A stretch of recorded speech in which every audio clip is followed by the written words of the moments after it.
दंगल दंगल दंगल सूरज तेरा चढ़ता ढलता गर्दिश में करते हैं तारे दंगल दंगल।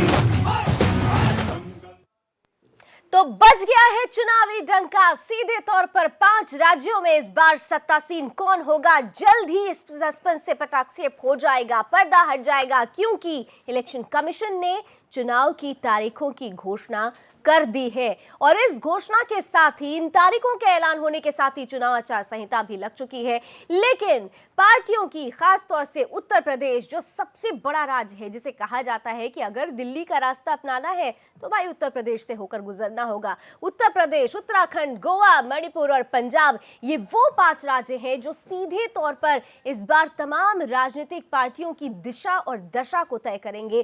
खास तौर से प्रधानमंत्री नरेंद्र मोदी के लिए, खास तौर से केंद्र की सरकार के लिए इस वक्त ये माहौल, ये मौसम सबसे ज्यादा महत्वपूर्ण है, क्योंकि नोटबंदी के बाद से तमाम राजनीतिक पार्टियां, तमाम विपक्षी पार्टियां सरकार को घेर रही है और इसी मुद्दे के साथ वो चुनावी मैदान में है। सत्ता की चाबी तो जनता के पास है। ये चाबी, इस चाबी से कौन सा ताला खुलेगा, इसका इंतजार तो हमें करना होगा 11 मार्च तक के लिए, जिस दिन मतगणना होगी और रिजल्ट सामने आएगा। लेकिन उससे पहले यह जानना बहुत जरूरी हो जाता है कि इन 5 राज्यों का चुनाव किस मायने में खास है और किस तरीके से आने वाले वक्त की दिशा और दशा को तय करेंगे ये चुनाव। तो आज हम इसी पर चर्चा करेंगे।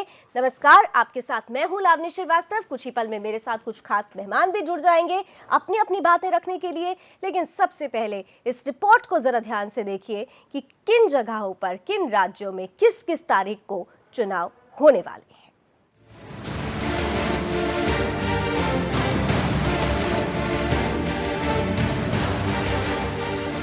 5 राज्यों में होने वाले चुनावों की तारीखों को लेकर लोगों में असमंजस की स्थिति बनी हुई थी। बुधवार को चुनावों की तारीखों के ऐलान के साथ ही सभी अटकलों पर विराम लग गया। ऐसा माना जाता है कि केंद्र की राजनीति तक पहुंचने के लिए किसी भी पार्टी को यूपी को जीतना जरूरी होता है, और हो भी क्यों ना। यूपी राज्य में सबसे ज्यादा विधानसभा यानी कि 403 सीटें और लोकसभा की 80 सीटें हैं। यूपी राज्य में कुल 7 चरणों में चुनाव होने हैं, जो कि 11 फरवरी से शुरू होंगे और 8 मार्च तक चलेंगे। यूपी में सत्तारूढ़ सपा में जारी अंदरूनी घमासान के बीच पार्टी ने ऐलान किया कि वो अकेले चुनाव लड़ेगी। पहले कांग्रेस के साथ गठबंधन की अटकलें थी, वहीं बीजेपी और बीएसपी भी अकेले दम चुनाव मैदान में हैं। पंजाब में बीजेपी अकाली गठबंधन का मुकाबला कांग्रेस से है, तो वहीं पहली बार आम आदमी पार्टी भी चुनाव मैदान में अपनी किस्मत आजमा रही है। गोवा में बीजेपी और कांग्रेस के बीच सीधा मुकाबला होता रहा है, लेकिन इस बार आम आदमी पार्टी भी मैदान में है। एल्विस गोम्स आम आदमी पार्टी के सीएम कैंडिडेट हैं। उत्तराखंड में भी चुनावी सक्रियता तेज हो गई है। बीजेपी और कांग्रेस के अलावा कई और दल भी चुनावी समर में उतरने की तैयारी में हैं। इसी तरह मणिपुर में सामाजिक कार्यकर्ता से राजनेता बनी इरोम शर्मिला चुनावी मैदान में कूदने का ऐलान कर चुकी है। पिछले आम चुनावों में यूपी पर अगर नजर डालें तो लोकसभा की 80 सीटों में से 73 पर बीजेपी और सहयोगी दलों ने कब्जा जमाया था। सपा के खाते में केवल 5 सीटें आई थी। कांग्रेस महज 2 सीटों पर जीत दर्ज कर पाई थी, तो बीएसपी का खाता भी नहीं खुला था। 2012 के विधानसभा चुनाव की अगर बात करें तो 403 में से 224 सीटें जीतकर सपा ने पूर्ण बहुमत हासिल किया था। 80 सीटों के साथ बीएसपी दूसरे और 47 सीटों के साथ बीजेपी तीसरे स्थान पर रही थी। वहीं कांग्रेस के 28 उम्मीदवार जीते थे। इतिहास चाहे जो भी रहा हो, लेकिन ये तो आने वाला वक्त ही बताएगा कि ऊंट किस करवट पर बैठेगा। सुदर्शन न्यूज के लिए श्वेता चंदन की रिपोर्ट।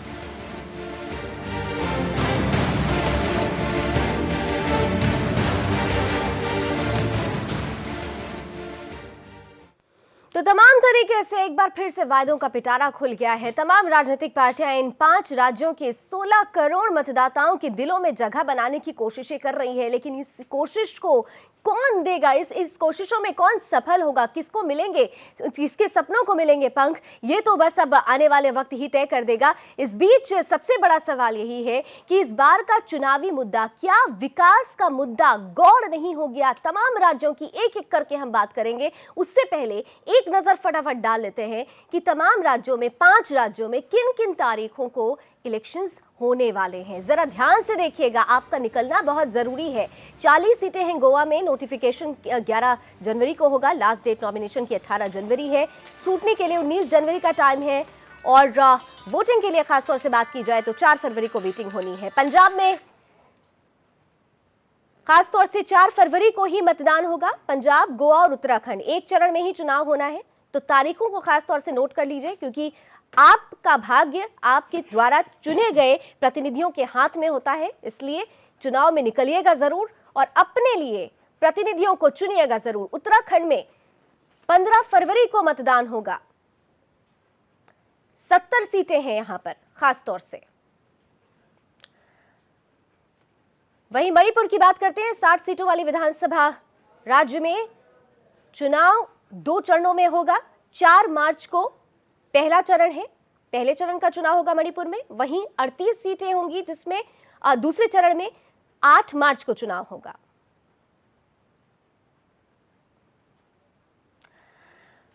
और उत्तर प्रदेश सबसे बड़ा राज्य, 403 सीटें हैं और यही वजह है कि 7 चरणों में चुनाव हो रहा है। पहला चरण जो होगा वो 11 फरवरी को पहले चरण का चुनाव होगा, 11 फरवरी। वहीं दूसरे चरण का चुनाव जिसमें 67 सीटें होंगी, 15 फरवरी को होगा दूसरे चरण का मतदान।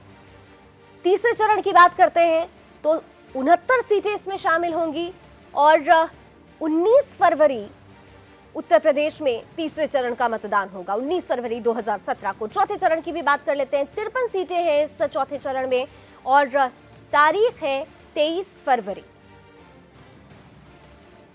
पांचवें चरण में खासतौर से 52 सीटें हैं, 11 जिले की 52 सीटें और पांचवें चरण का चुनाव 27 फरवरी को संपन्न होगा।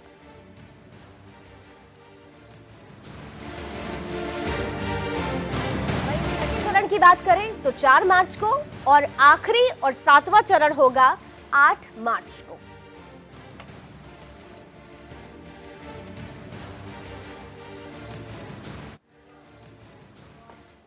तो तारीखों को जरा ध्यान से देखिएगा क्योंकि आपको अपना प्रतिनिधि चुनना है। बहरहाल 2017 में आप किसे चुनने वाले हैं ये तो आने वाला वक्त तय करेगा, लेकिन बीते चुनाव की अगर बात करें 2012 पर जरा एक झलक फटाफट ले लेते हैं कि 2012 में क्या हालात थे, कैसी स्थिति थी। गोवा की बात करें, कुल सीटें 40 थी, कांग्रेस के खाते में 9, बीजेपी 21 और अन्य 10। लेकिन गोवा में बीजेपी ने छोटे पार्टियों के साथ मिलकर गठबंधन बनाया और सरकार चलाई। मणिपुर की बात करें तो 3 बार कांग्रेस यहां पर आ चुकी है। बीते 2012 की बात करें तो कांग्रेस सबसे ज्यादा बहुमत के साथ मणिपुर में आई थी। ये टोटल आपको हम स्थिति दिखा रहे हैं पंजाब की, जहां पर अकाली और बीजेपी ने मिलकर गठबंधन की सरकार बनाई और इस बार भी वही कोशिशें। उत्तर प्रदेश की देख लीजिए, बात कीजिए, समाजवादी पार्टी ने 224 सीटें जीतकर पूर्ण बहुमत के साथ सरकार बनाई थी। वहीं उत्तराखंड कांग्रेस की बात कर लें, कांग्रेस ने 32 सीटों के साथ यहां पर छोटे छोटे दलों के साथ मिलकर सरकार बनाई।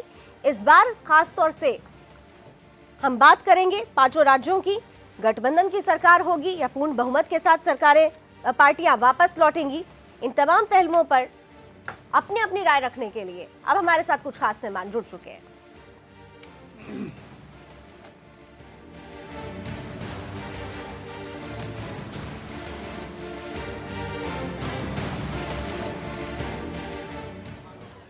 तो चलिए 2012 की स्थिति आपने देख ली, 2017 में क्या स्थिति होगी, इसी पर हम चर्चा की शुरुआत करते हैं। स्वागत करना चाहूंगी मेरे साथ इस वक्त जाने माने राजनीतिक एनालिस्ट, पॉलिटिकल एनालिस्ट और वरिष्ठ पत्रकार डॉक्टर रमेश कुमार जी हैं। बहुत बहुत स्वागत है। बीजेपी से वरिष्ठ नेता अशोक गोयल जी जुड़ रहे हैं। अशोक जी, आपका भी बहुत बहुत स्वागत। साथ ही साथ कांग्रेस का प्रतिनिधित्व कर रहे हैं राजेश यादव जी। राजेश जी, आपका भी बहुत बहुत स्वागत। और मैं शुरुआत एक शॉर्ट कमेंट के साथ करना चाहूंगी आप तीनों से ही। पहले शुरुआत डॉक्टर रमेश कुमार जी से करते हैं। डॉक्टर रमेश, कैसे लिया जाए इस बार के इलेक्शंस को, किस मायने में खास देख रहे हैं आप? इलेक्शंस कई मायने में खास हैं। एक तो बहुत लार्ज स्केल पे 5 स्टेट में चुनाव हो रहे हैं, और दूसरी कि ये चुनाव में एक नई जो पीछे जो 1 महीने का नोटबंदी चला 1.5 महीने का, उस बीच जो नोटबंदी के लेकर भी चुनाव होगा। कुछ प्रदेश में एक बहुत बड़े गांधीन सम्मिलाय हुए हैं मणिपुर में।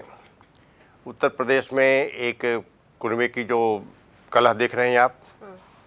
तो इस तरह के जब पंजाब में एक नई पार्टी जाकर को चुनाव गोवा में तैयारी है, तो कई तरह के चुनाव इस मामले में इस बार जो है नया है, तिकोना है, मल्टीपोलर है, ट्रायंगुलर है, और इस तरह के चुनाव जो है देखने को मिलेगा। और एक बहुत अजीब देखने को मिल रहा है कि स्टेट में फेस नहीं है, खास के जो सत्तारूढ़ पार्टी उसके पास फेस नहीं है चुनाव लड़ने के। कई स्टेट में देखने, जैसे कि गोवा में देखें तो ये गोवा में तो मुख्यमंत्री इनका है, उत्तराखंड में कोई फेस नहीं दिखाई दे रहा, पंजाब में पिछलगू की तरह ये अकाली दल के साथ लड़ेंगे, यूपी में कोई चेहरा नहीं है, उत्तराखंड में चेहरा नहीं है, मणिपुर में चेहरा नहीं है। जो पार्टी सेंट्रल पार्टी है और जो हर जगह पे सरकार बनाने के लिए बिल्कुल आमादा है और बनना भी चाहिए, लेकिन उसके बाद भी एक चेहरे का अभाव दिख रहा है। नोटबंदी का असर दिखेगा, और मुझे लग रहा है कई जगह, काफ़ी जगह पे बहुमत आने की संभावना मुझे कम रही है। चलिए, ये तो डॉक्टर रमेश का एनालिसिस है। इस बीच राजेश जी, कांग्रेस से हैं आप लोग, कांग्रेस के लिए बहुत खास होने वाला है ये 5 राज्यों का चुनाव, क्योंकि हमने अगर हम इलेक्शन की बात करें, बीते चुनाव की बात करें, तो आपके हाथ से महाराष्ट्र भी निकल गया, राजस्थान भी निकल गया, असम भी निकल गया, हरियाणा भी निकल गया। तो अब ये जो 5 राज्य हैं, बहुत बड़ा एक चैलेंज है आप लोगों के लिए। कहाँ देख रहे हैं अपने आप को? देखिए, 5 राज्यों में हमारी सरकार बनेगी, और 5 राज्य में उत्तर प्रदेश में हमारे सहयोग से बनेगी, 4 राज्य में हमारी बनेगी। यानी आपने भी स्वीकार कर लिया कि उत्तर प्रदेश में आप पूरी तरह से तो नहीं आएंगे। उत्तर प्रदेश में पूरी तरह से हम पूरी सीटों पर लड़ने की कोशिश कर रहे हैं, पूरी सीटों पर लड़ेंगे। लेकिन उत्तर प्रदेश का यहाँ तक है, देखिए, उत्तर प्रदेश के लोग, किसान लोग, व्यापारी लोग, गरीब लोग, मजदूर लोग, सब परेशान हैं। जो नोटबंदी की स्कीम आई थी, उसका सबका बुरा हाल है। तो वो वोट कहाँ करेंगे?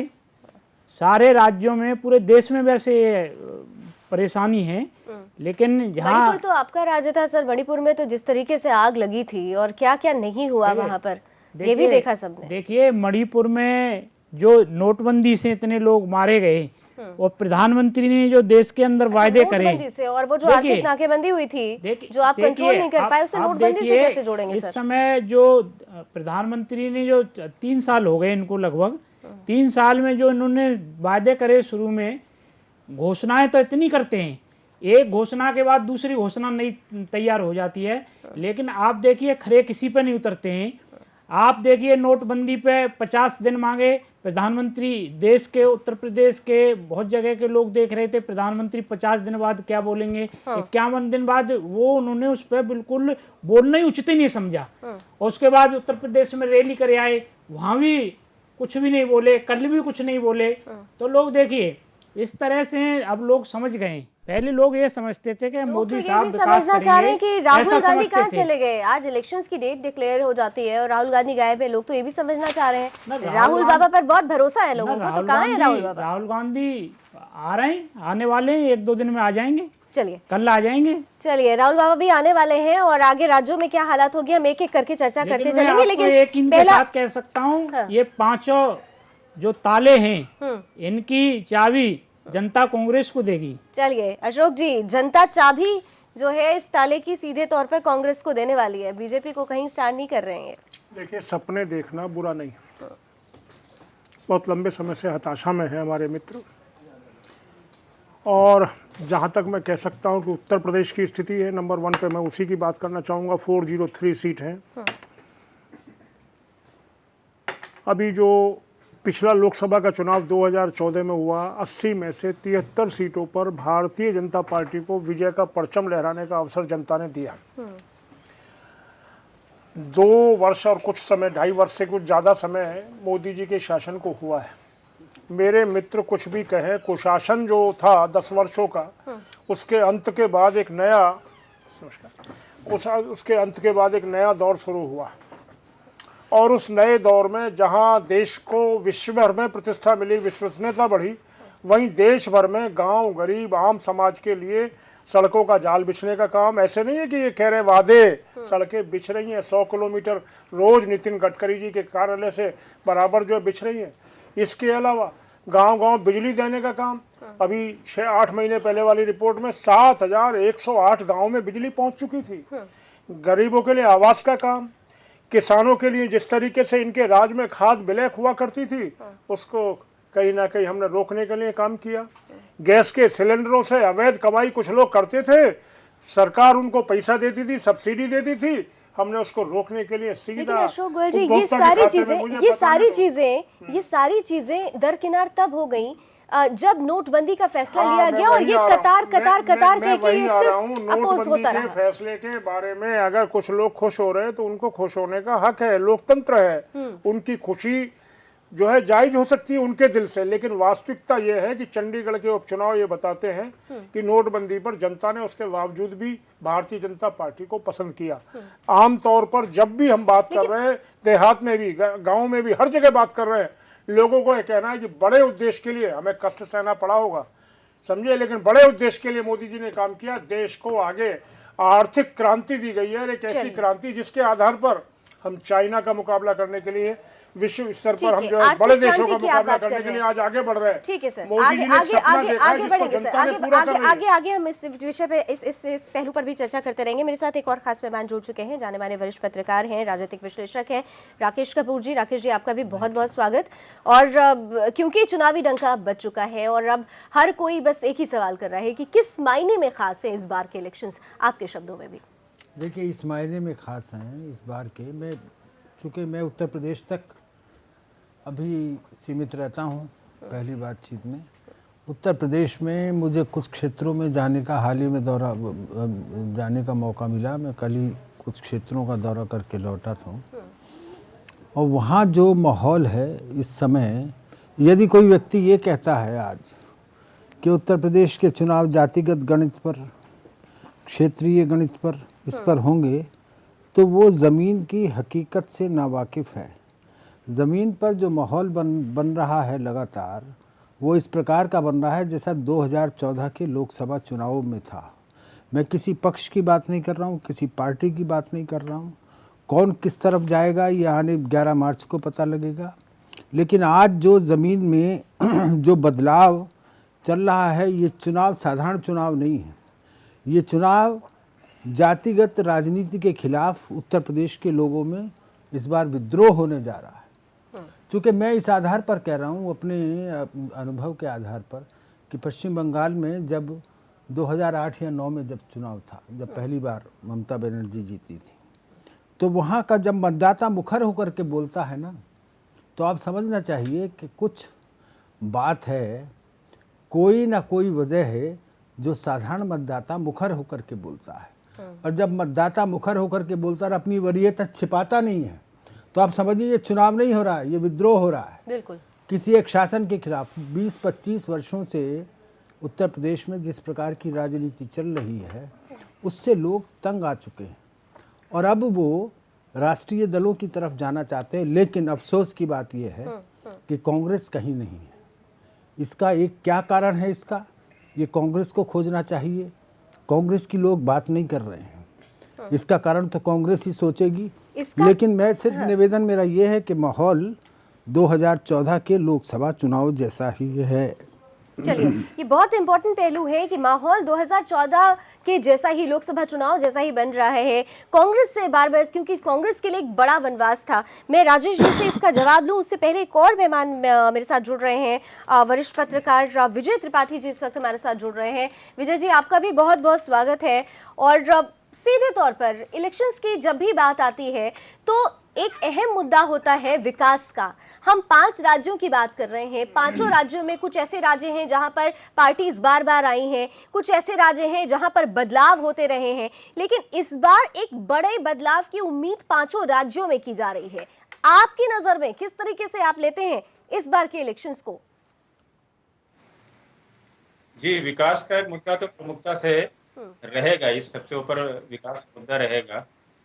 बीजेपी हाल तक इसे एक अपनी एज मान के, बढ़त मान के चल रही थी, लेकिन अखिलेश यादव ने भी थोड़ा जो अपना पार्टी का परंपरागत रूप था, उससे अलग हट के विकास के एजेंडे पे काफी कुछ काम किया। तो ये भी फैक्टर मैटर करेगा अखिलेश यादव का।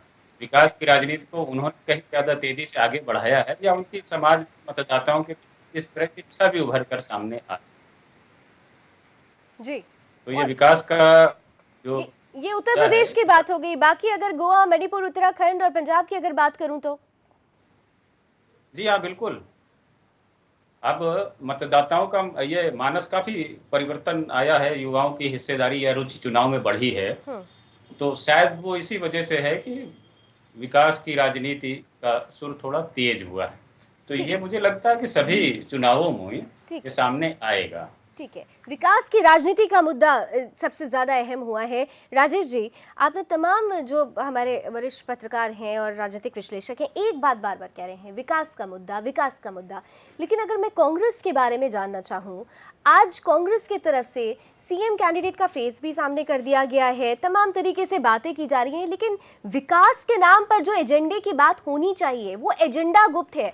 कहीं ना कहीं से सिर्फ केंद्र सरकार को, मोदी सरकार को, प्रधानमंत्री मोदी को आरोप प्रत्यारोप लगाते हुए लोग नजर आ रहे हैं कांग्रेसी खेमे से, लेकिन विकास की बात नहीं हो रही। देखिए, ये जो साथी पत्रकार हैं इन्होंने बहुत अच्छी बात करी, लेकिन विकास पे ही वोट मिलेगा वहाँ उत्तर प्रदेश के अंदर। और एक ये होता है कि विकास की बात कहना और एक होता है विकास करना, दोनों में बहुत जमीन आसमान का फर्क है। मणिपुर में भी तो नहीं किया। देखिए मैडम, ये देखिए प्रधानमंत्री ने, आप देखिए विकास की सिर्फ वायदे वायदे वायदे वायदे करे हैं। आप देखिए कहाँ खड़े उतरे हैं। एक भी आप देखिए किसी भी, आप जो इन्होंने कहा 5 करोड़ लोगों को रोजगार देंगे, आप देखिए कितने लोगों को रोजगार दे दिया। मैं आपसे कह रही हूँ, आप उत्तर प्रदेश में आप जा रहे हैं तो आप मणिपुर में तो थे, आप उत्तराखंड में तो थे, वहाँ पर हालात क्या हुए? दावे के साथ कहता हूँ कि किस तरीके से वहाँ पर लोग सड़कों पे आ गए थे। हम यही उत्तराखंड में भी आएंगे। उत्तराखंड की देखिए, उत्तराखंड की जनता जानती है, जो लोग कांग्रेस छोड़ के बीजेपी में गए हैं उन्हें जितना कांग्रेस के अंदर सम्मान मिला उसका जो 25% भी उनको नहीं मिलेगा। जो लोग मंत्री थे, आप देखते हैं जनता के लिए क्या किया। एक छोटे से ब्रेक के लिए मुझे बार बार बोला जा रहा है, एक छोटा सा ब्रेक लेते हैं। जनता को कितना सम्मान कांग्रेस की तरफ से दिया गया, जनता के लिए कितना खास किया गया, इसका जवाब अशोक जी और तमाम पैनलिस्ट हमारे देंगे। एक छोटा सा ब्रेक ले लेते हैं राजेश जी, फटाफट लौटते हैं, चर्चा चालू। सूरज तेरा चढ़ता ढलता गर्दिश में करते हैं तारे, दंगल दंगल दंगल दंगल दंगल। सूरज तेरा चढ़ता ढलता गर्दिश में करते हैं तारे, दंगल दंगल। तो चुनावी डंका बज चुका है, तमाम पार्टियां गुणा गणित करने में लगी हुई हैं। 5 राज्यों की बात है, 16 करोड़ मतदाता अपने सिरमौर को चुनने वाले हैं, लेकिन इस गुणा गणित का इज इक्वल टू क्या होगा 11 मार्च को पता चलेगा। उससे पहले तमाम जो बातें हो रही हैं, जो पर्दे के पीछे से बातें हो रही हैं, तमाम पार्टियों की अपनी अपनी दावेदारी है, लेकिन इस दावेदारी को में असली रंग तो जनता ही भरेगी। जनता के लिए कौन सोच रहा है, ये सबसे महत्वपूर्ण मुद्दा है। ब्रेक से पहले जैसा कि राकेश जी बार बार कह रहे, राजेश जी कांग्रेस से हैं, लगातार कह रहे थे कि असल में जो मुद्दों की बात थी वो कांग्रेस ही कर रही थी और मुद्दे कहीं ना कहीं से असल मुद्दे दबाए जा रहे थे बीजेपी की तरफ से। अशोक जी से मैं एक छोटा सा जवाब जरूर ले लूं, उसके बाद मैं राकेश जी आपके पास आती हूं। अशोक जी, एक बड़ा आरोप लगातार लगता रहा है कि आपने तमाम राज्यों में सीएम फेस को अभी तक नहीं प्रोजेक्ट किया है। आपने मुद्दों की जब बात की तो असल मुद्दे पीछे कर दिए, जो स्थानीय मुद्दे होते हैं आपके प्रतिनिधि वहां तक पहुंचे ही नहीं। तमाम ऐसे आरोप लगते रहे हैं और यही आरोप क्या आपके लिए आगे जानलेवा साबित हो सकते हैं? आरोप लगाना विपक्ष का काम है, निर्णय करना जनता का काम है। मैं तो साफ तौर पर कह रहा हूं कि हमने कई राज्यों में, मान लिया हरियाणा राज्य है, मान लिया झारखंड राज्य है, हमने सीएम का चेहरा सामने नहीं रखा। हम केवल विकास कार्यों का नाम लेकर भारतीय जनता पार्टी का चेहरा सामने रखा। भारतीय जनता पार्टी के नेता कौन है दुनिया जानती है, माननीय मोदी जी, माननीय अमित शाह जी और सभी लोग, और प्रदेश के भी लोग, सभी लोगों का चेहरे सामने रहे और वहाँ विजय हासिल हुई। और वहाँ सुन लीजिए, वहाँ सुन लीजिए, वहाँ जो है विजय हासिल होने के बाद हमारे मुख्यमंत्री बने और आज तक निर्बाध शासन चल रहा है। लेकिन अब बिहार की बात कह रहे हैं, बिहार में हम हारे हैं, हम स्वीकार करते हैं, लेकिन कहीं ना कहीं एक ऐसा गठबंधन और ध्रुवीकरण हुआ और कोई ऐसी अफवाह फैलाई गई और कोई ऐसे कुछ लोगों ने मेडल वापस करने शुरू किए और ऐसा नौटंकी की, उसका दुष्प्रभाव बिहार में हमारी चुनावी संभावनाओं पर पड़ा। लेकिन उसके बावजूद अभी जो परिस्थिति उत्तर प्रदेश के अंदर जिसकी चर्चा चल रही है, मेन जो राज्य है उसके अंदर ये है कि कल बहन मायावती जी अपने उम्मीदवारों को बता रही थी गिन गिन के, हमने इतने फला जाति के, इतने मोमडन, इतने फलाने। ये जो है चुनाव आचार संहिता जो एक मायने में अभी तक सुप्रीम कोर्ट ने लागू की है कि भाई आप जातिवाद की बात मत कीजिए, उसका खुला उल्लंघन था। दूसरी बात, क्योंकि जातिवादी पैमाने पर, जातिवादी नक्शे में जो है ढालने की कोशिश की जा रही थी सुश्री मायावती जी की ओर से। दूसरी ओर जो ये अखिलेश जी और ये जो लोग विकास की बात, अरे विकास नहीं विनाश किया है तुमने उत्तर प्रदेश का। मुझे बोलने दीजिए, विकास हुआ है सैफई का, विकास हुआ है इटावा का, सैफई में नृत्यों का विकास हुआ है, कहीं ना कहीं जो है पुलिस में नौकरी दी गई केवल एक ही वर्ग के लोगों को, विकास हुआ है गुंडई का, विकास हुआ है भ्रष्टतंत्र का, विकास हुआ है बलात्कार का। और नेताजी तो कहते रहे कि बच्चे हैं गलती हो जाती है। मेरा ये मानना है उत्तर प्रदेश की जनता कुशासन से निजात चाहती है। जवाब दीजिए तो मैं राकेश जी से एक बहुत महत्वपूर्ण सवाल जो मेन चीज आपने दिल्ली का उठाया उस पर तो बोले नहीं कि दिल्ली में भी चेहरा लाए, ये अपनी सुविधा अनुसार शब्दों को चयन करते हैं, वो कोई नहीं होता है। आप ये देखिए जो प्रधानमंत्री ये दूसरे के कहते हैं कि वायदे पे खरे नहीं उतरे, ये कौन से? अभी ताजा देखिए, ये बता दें काला धन कितना आ गया, अभी आंकड़े नहीं दिए, बताइए। इतना बड़ा कांड हो गया देश के अंदर, आप आंकड़े पेश नहीं कर रहे हैं। ये कोई तुम्हारे घर की है? आप कहते हैं ऐसा चौकीदार बनूंगा, न खाऊंगा न खाने दूंगा। आप ऐसे चौकीदार सेवक है, लेकिन तुम्हारे घर की नहीं है। पता ही नहीं चला कैसी चौकीदारी कर रहे हैं, आप कैसे कर रहे हैं? कुछ नहीं कर रहे हैं। आप सारे आंकड़े सामने आ रहे हैं, है कितना काला धन पकड़ा गया, गोभी का कितने लोगों पर छापा पड़ा, कहां कितनी वसूली हुई, किन भ्रष्ट अफसरों पर कार्रवाई हो रही है। आप क्या बात कर रहे हैं? लोग ऐसे आप अपने नेता को नहीं समझते। नेता बोलता क्या है? नेता आपका बोलता है मोदी जी पीली कमीज पहनते हैं, सफेद कमीज पहनते हैं। गाँव में गया, नेता की बुद्धि चेक नहीं कराते। कुछ नेता पाकिस्तान में जाकर मदद मांगते हैं, हमारी सरकार बनाओ। इस तरह से आपका वजूद नहीं है देश के अंदर, आपका वजूद झूठ का है। राकेश जी आपके पास आती हूँ, ठीक है राजेश जी, हो गया राजेश जी। राकेश जी वजूद किसका? ठीक राजेश जी, आपको दूसरे का राजेश जी विकास नहीं नजर आता। राजेश जी फैसला 11 मार्च को, राजेश जी 11 मार्च को हम लोग दोबारा फिर बैठेंगे। आपने आकाश में घोटाला किया, आपने पानी पर घोटाला किया, और इसके लिए 11 मार्च को तुम भी यहीं रहेंगे, हम भी यहीं रहेंगे, यहीं बैठ के बात करेंगे। आप घोटाले पे मत डराइए, डरना तो आप रात को नींद नहीं भारतीय आएगी जनता आपको। पार्टी के ऊपर से ये आदेश है कि डिबेट आए तो डिवाइड कर दो। घोटाले तो आपके राजेश जी अशोक जी, राजेश जी प्लीज, राजेश जी कर रहे हैं आप, राजेश जी बस आप डिवाइड मत करो। राजेश जी जरा शांत हो जाए, राजेश जी जरा शांत हो जाए। राकेश जी मैं आपसे इंटरवीन करना चाहूंगी, आप इंटरवीन करें। मुख्यमंत्री का कोई उम्मीदवार नहीं उत्तर प्रदेश के अंदर, यही जवाब नहीं है कि आपका नेता इन दिनों कहां आपको गया? एक अध्यक्ष उत्तर प्रदेश के अंदर अच्छी छवि का नहीं मिला। 9 केस है तुम्हारे अध्यक्ष पे।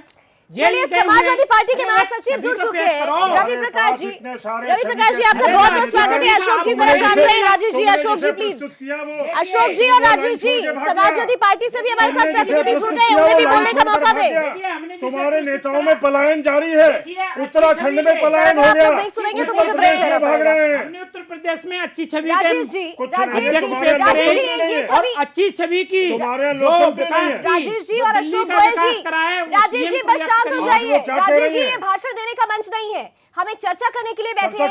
आप दोनों से मैं अनुरोध कर रही हूँ, बस ठीक है। समाजवादी पार्टी से मेरे साथ रवि प्रकाश जी जुड़े। राजेश जी शांत हो जाए please.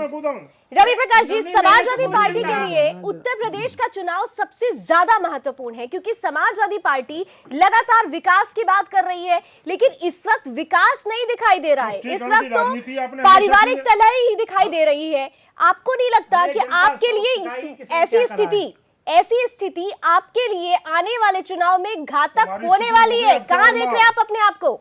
Ashok ji, Rajesh ji please Ravi Prakash जी को बोलने दीजिए। जो आप बात कह रही हैं, राजनीति की स्थिति है, अब सभी पार्टियों में टिकट बट रहे हैं और जो पार्टियां अच्छी संभावनाओं वाली हैं उसमें जद्दोजहद तो दिखाई पड़ेगी। आप उसको लेके सीधे सीधे मान लें कि हालात बदलने वाले हैं या खराब हो रहे हैं, या कलबंदी की बात आपकी पार्टी नहीं के है। क्या हालात होने वाले हैं जो सर?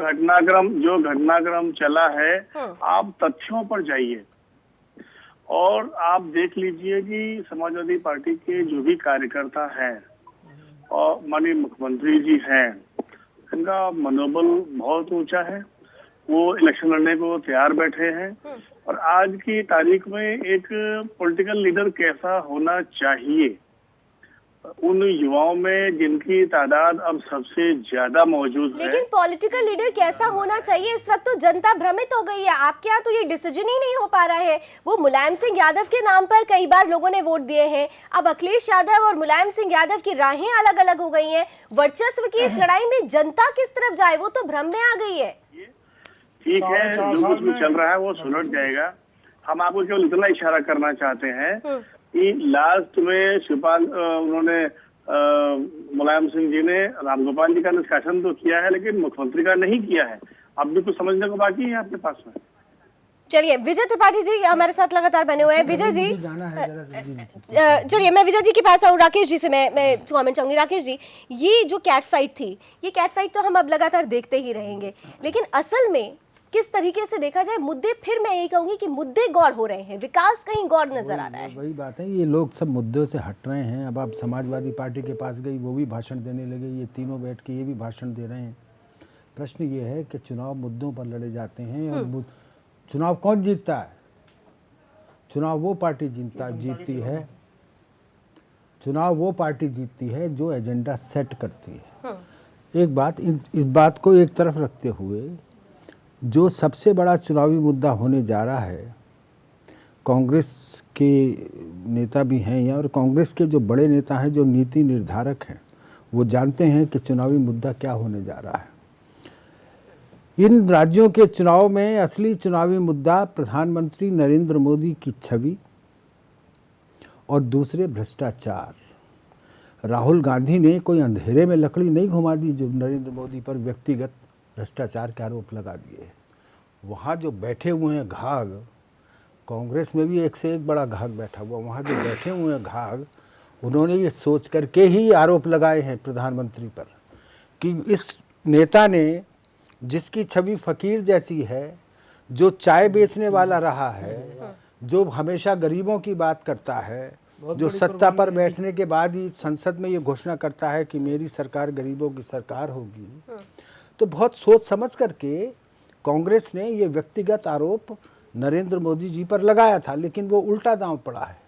कोई हिंदुस्तान का व्यक्ति ये स्वीकार करने को तैयार नहीं है उस प्रकार के घटिया आरोप। नंबर 2, वो तो सुप्रीम कोर्ट ने भी एक डांट फटकार लगा दी। वो छोड़ दिए। 11 तारीख आ रही है, सुप्रीम कोर्ट अच्छा, ने कहा लगा दी, 11 तारीख आ रही है, और इनकम टैक्स ने इंक्वायरी करी थी, जो राजेश जी, दूसरे अपने पास कर दिया। उनको थोड़ा आगे कर आप दीजिए। हमें मत बुलाया करो, अगर आप ऐसे ही बहस करनी है, राकेश जी आप तत्व आप तो सही अगर रखो। ऐसे ही बहस करनी है, कांग्रेस ने कर आप दी। ऐसे ही बहस करनी है, हमको मत बुलाया करो। इस तरह से दूसरी बात जो मैं निवेदन करना चाहता हूँ वो ये है कि भ्रष्टाचार के मुद्दे बनने से ऐसा नहीं है बीजेपी को नुकसान नहीं हुआ है। बीजेपी को पंजाब में नुकसान हो रहा है। बीजेपी और अकाली दल पंजाब में नहीं जीतेंगे, वहाँ निश्चित रूप से कांग्रेस बढ़त पर है। अब वो अपनी मेजोरिटी ला पाते हैं नहीं ला पाते हैं वो बात अलग है। गोवा में भी तो कुछ ऐसे ही हालात बन रहे हैं। अब ये जो है, मैंने कह रहा हूँ ना, सिर्फ 2 मुद्दे हैं इन पूरे चुनाव में, भ्रष्टाचार और प्रधानमंत्री नरेंद्र मोदी। नरेंद्र मोदी की छवि इस देश में इस समय ऐसी बन चुकी है कि सारे गरीब उनके चारों तरफ गोलबंद हो रहे हैं। और ये मैंने पिछले भी कहा था कि लोकतंत्र में जिसके साथ गरीब लग गया उसका बेड़ा पार और बाकी सबका बंटा धार। ठीक है, रमेश जी कुछ कहना चाहते हैं। रमेश जी, मेरा सवाल है कपूर साहब से, बस संक्षेप में सवाल। कपूर साहब, आपने बहुत बड़ी बातें की। अभी तो पहले आप बताइए कि अभी तो आपने पंजाब में तो मान लिया कि बीजेपी प्रकाश सिंह बादल पे चुनाव लड़ेगा, उनके भ्रष्टाचार का कीमत चुकाना पड़ेगा। अभी जो उत्तराखंड में जो हेरा फेरी हुई थी, जिससे सरकार गिरी, कोर्ट ने भी फटकार लगाई, और उनके बाद जो दागदार नेता है रमेश पोखरियाल, निशंक जी जो हैं, कोश्यारी जी जो हैं, उनको तो ठंडा कर दिया इन्हें, खंडूरी जो तो दागदार नहीं है। लेकिन जो 2-3 जो ये जो आपके विजय हुणा जी जिनको आप ले गए, क्या इनके दाग पर जो हाई कोर्ट ने जो हेरा फेरी की हरीश रावत की, उसका असर वहाँ के चुनाव पे पड़ेगा क्या? मोदी जी जो उत्तराखंड में चुनाव उत्तराखंड में चुनाव मोदी जी के चेहरे पे लड़ेंगे कि निशंक और विजय बहुगुणा और कुशारी पे लड़ेंगे? अब मैं जवाब दे दूं। एक मिनट, अभी और है सवाल है। नहीं और है तो उत्तराखंड में चुनाव मोदी जी पे लड़ा नहीं जाएगा। यूपी में आज की तारीख में सबको ही कह रहा है अखिलेश इज द बेस्ट, बड़ा क्लियर सारा। अखिलेश की पारिवारिक कलह से जो नुकसान हो जाए उसका अलग बात है। अखिलेश इज द बेस्ट, अपने कंटेम्परेरी में अखिलेश सबसे बढ़िया जा रहा है। आप कौन सी पार्टी के हैं? आप कौन सी पार्टी के? मैं किसी पार्टी का नहीं हूँ। मैं बता दूँगा अखिलेश बेस्ट जा रहा है। इनकी जो लड़ाई है मणिपुर में, आनंद शर्मिला जब आई है इलेक्शन में, आनंद शर्मिला डेंट करेगी। मैं आपको बता दूं, गांधीयन है, डेंट करेगी। सवाल क्या है? आप कह रहे थे मैं कह रहा हूँ, आप कह रहे हैं सब जगह जो मोदी जी जा रहे हैं, मोदी जी नहीं जा रहे हैं। लोग सवाल बताइए ना, आपका सवाल क्या है? सवाल वो ये कर रहे हैं कि जो चुनाव नहीं लड़ा जाएगा, लोग स्टेट मुद्दे पे चुनाव स्थितियां मोदी अगेंस्ट बन रही है। वो जिन्होंने जो एग्जांपल दिया, नोटबंदी मैटर नहीं करेगा, विकास के बाद नहीं, लोकल जो मुद्दे उनका जवाब, अब उनका जवाब ले लीजिए। उन्होंने जो माहौल की बात की, आप तथ्य को मरोड़ के पेश करने का प्रयास ना करें, मैं ये कह रहा हूँ आपको। मोदी जी माहौल पे बात हो रही है, जो माहौल है। आप सवाल पूछ रहे हैं और सवाल सिंपल ये था, माहौल की बात हो रही है और राजनीति तो मैंने इसलिए चूंकि राजनीतिक नेता चलिए कोई बात नहीं। आपके इस लंबे सवाल का मैं 2 सेंटेंस में जवाब दूं। 2 सेंटेंस में। नंबर 1, सारे चुनाव नरेंद्र मोदी की छवि पर ही लड़े जाएंगे, गोवा से लेकर के पंजाब तक। नंबर दूसरे, मैं कोई वो नहीं हूँ भविष्यवक्ता आपकी तरीके से। नहीं, मैं भविष्यवक्ता नहीं, मैं तो तथ्य को देख रहा हूँ। तो मैं खैर भविष्यवाणी नहीं कर रहा हूँ। मैं खैर तथ्य को नहीं देख रहा हूँ आपकी राय में। चूँकि जो भ्रष्टाचार है ये मुद्दा उत्तराखंड में भी रहेगा, लेकिन जैसा मैंने निवेदन किया कि भ्रष्टाचार और नरेंद्र मोदी, बीजेपी के नेता नरेंद्र मोदी, इन्हीं 2 विशेष मुद्दों पर मेरी राय में ये चुनाव लड़ा जाना चाहिए और इसके अनुसार ही परिणाम भी आने चाहिए। चलिए विजय जी के पास अब चलते हैं। मुझे लगता है राकेश जी को कहीं जाना है। मैं निश्चित रूप से राकेश जी बहुत बहुत धन्यवाद हमारे साथ जुड़ने के लिए। और विजय जी के पास चलते हैं। विजय जी, सबसे बड़ी बात, बार बार हर जगह से यही आवाज उठ रही है कि विकास और भ्रष्टाचार इस बार मुख्य मुद्दा होगा। उत्तर प्रदेश की जनता के बीच में इस वक्त खास तौर से अगर देखें तो समाजवादी पार्टी ने अखिलेश यादव को विकास पुरुष के रूप में प्रोजेक्ट करने की कोशिश की। बहुजन समाज पार्टी की बात करें तो मायावती कह रही हैं कि वो विकास देवी बनकर आएंगी, क्योंकि उत्तर प्रदेश का जो हाल हुआ है वो दुनिया ने देखा है। सही तरीके से कांग्रेस भी कुछ ऐसे ही राग गलाप रही है। लेकिन नरेंद्र मोदी भी जब जाते हैं और रैलियों में भी हमने देखा है कि असल में विकास किस तरह से हुआ है, उन्होंने एक डेफिनेशन देने की कोशिश की। तो ये एक डेफिनेशन, ये एक परिभाषा क्या इन तमाम पार्टियों पर भारी पड़ेगी, या फिर स्थिति पहले जैसे एक बार फिर से होगी, वही क्षेत्रीय पार्टियां आएंगी? जी देखिए, उत्तर प्रदेश के संदर्भ में अगर चुनावों को देखें तो भ्रष्टाचार के बजाय भाजपा सुशासन को कहीं ज़्यादा मुद्दा बनाएगी, क्योंकि नरेंद्र मोदी के रिजिम में ऐसा कोई भ्रष्टाचार का मामला सामने नहीं आया है। अखिलेश यादव की गवर्नमेंट में भी ऐसा कोई बहुत बड़ा खुलासा, कोई भंडाफोड़ हुआ भ्रष्टाचार का ऐसा मामला नहीं आया है। सुशासन एक मुद्दा बनेगा, नरेंद्र मोदी या भाजपा बनाएगी, और साथ ही सपा भी इसे बनाने की कोशिश करेगी। मायावती का जहां तक संदर्भ में विकास की बातें वो कर रही हैं, लेकिन अभी एकदम से उन्होंने टर्न लिया है जातिवादी राजनीति की तरफ। उन्होंने अपनी लिस्ट जारी कर दी है कि किस जाति के लोगों को, किस धर्म के लोगों को हम कितने टिकट दे रहे हैं। यानी कि ये उनका यू टर्न है। पहले वो शायद दबाव में भाजपा या सपा के विकास की बातें करती थी या विकास के काम गिनाती थी, लेकिन ये एक ड्रामेटिक चेंज मायावती के रुख में दिखा है कि उन्होंने जातिवार अपने आंकड़े कल पेश किए। हालांकि एक दिन पहले ही सुप्रीम कोर्ट ने इसे थोड़ा सा कांग्रेस को, बिल्कुल कांग्रेस को कहां देख रहे हैं आप? कांग्रेस को कहां देख रहे हैं? कांग्रेस को कहां देख रहे हैं विजय जी? देखिए, राहुल गांधी ने यात्रा की, खाट सभा की, उस समय एक माहौल बनाने की कोशिश हुई। खाट तो लेके लोग भाग गए थे। जी, खाट लेके तो लोग भाग गए थे, उनकी बात ही नहीं कम सुनी और खाट लेने के लिए ज्यादा आए थे। माहौल ठंडा हो गया। शीला दीक्षित को प्रोजेक्ट किया गया, लेकिन उनकी कोई शिरकत उत्तर प्रदेश में नहीं दिखी। राज बब्बर थोड़ा सक्रिय है, लेकिन कांग्रेस में या कांग्रेसियों में अभी वो उत्साह या जज्बा नहीं दिख रहा। शायद वो वेट कर रहे हैं कि किसी से अलायंस हो जाएगा, उसके बाद ही। तो क्या बिग फाइट अभी अगर देखें तो क्या बीजेपी वर्सेस समाजवादी पार्टी है, या बीजेपी वर्सेस कोई गठबंधन? जी, सपा के अभी पूरी तरह तस्वीर साफ नहीं है, लेकिन शायद सपा जो बातें चल रही है कि किसी न किसी से गठबंधन के साथ में कोई धड़ा सामने आ सकता है, लेकिन बसपा को जरूर ताकत मिली है इससे, वो मुस्लिमों को ज्यादा केंद्रित करके अपनी ठीक है, तो रणनीति राजेश बना। जी से मैं इसका जवाब लेती हूँ। मैं आ रही हूँ रमेश जी। राजेश जी से इसलिए महत्वपूर्ण हो जाता है ये सवाल। राजेश जी, आप सुन रहे हैं, विजय जी ने साफ तौर से कहा कि एक तरीके से देखा जाए तो बीएसपी अब धीरे धीरे आ रही है लाइमलाइट में, समाजवादी पार्टी का कुनबा टूट रहा है, ये सब देख रहे हैं। ऐसे में कांग्रेस के पास अब ऑप्शन क्या है? कांग्रेस अगर ये सोच रही, कांग्रेस सोचने का तो सवाल ही नहीं है, आपके तमाम सीनियर लीडर्स भी कह रहे हैं कि हम बड़ी पार्टी के रूप में आ सकते हैं, लेकिन पूर्ण बहुमत की बात कोई नहीं कह रहा है। वनवास जारी रहेगा अभी भी 26 साल का, ऐसा लग रहा है।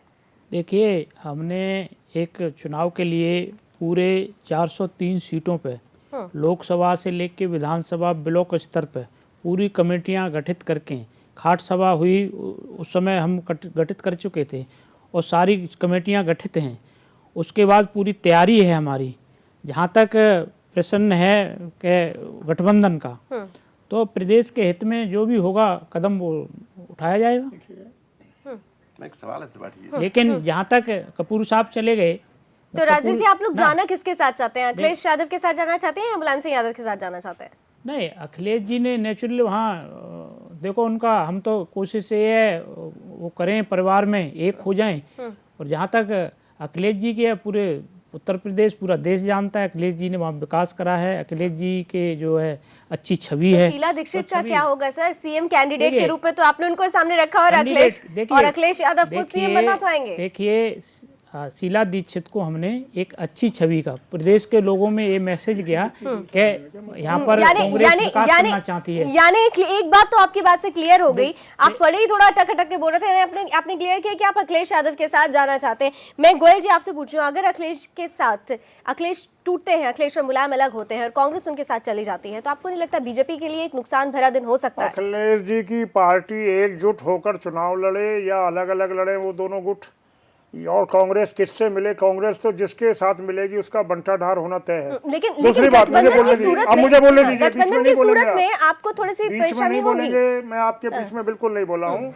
मेरा ये मानना है कि प्रदेश की जनता इस कुशासन से जो पिछले 15 साढ़े 14 सालों में मिला है प्रदेश को, इससे पूरी तरीके से कोई गठबंधन कहीं प्रभावी नहीं होगा। ये कह रहे हैं हमने ब्लॉक स्तर पर बना दिए, हमारे बूथ स्तर पर 100 से ज्यादा कार्यकर्ता मौजूद हैं। अब लड़ाई का जो है ना, ये शंखनाद हो चुका है, चुनाव की घोषणा हो चुकी है। देखिए आगे आगे क्या होता है। हमारे कार्यकर्ता नीचे जमीन पर जनता के संपर्क में हैं और जनता मोदी जी के छवि के साथ, मोदी जी के नोटबंदी के फार्मूले के साथ और भारतीय जनता पार्टी भ्रष्टाचार के और गुंडई के और बलात्कार की घटनाओं के खिलाफ इस चुनाव को भारी बहुमत से प्रचार में हम 300 प्लस दिख रही है। ये बात निसंदेह सही है। उत्साहित पार्टी है और यहाँ पर नरेंद्र मोदी की जो रैलियां हुई हैं उनमें अप्रत्याशित लोग आए हैं, भीड़ आई है आसपास के जिलों से। बहुत जबरदस्त उनका ये रैली के स्तर पर प्रदर्शन रहा।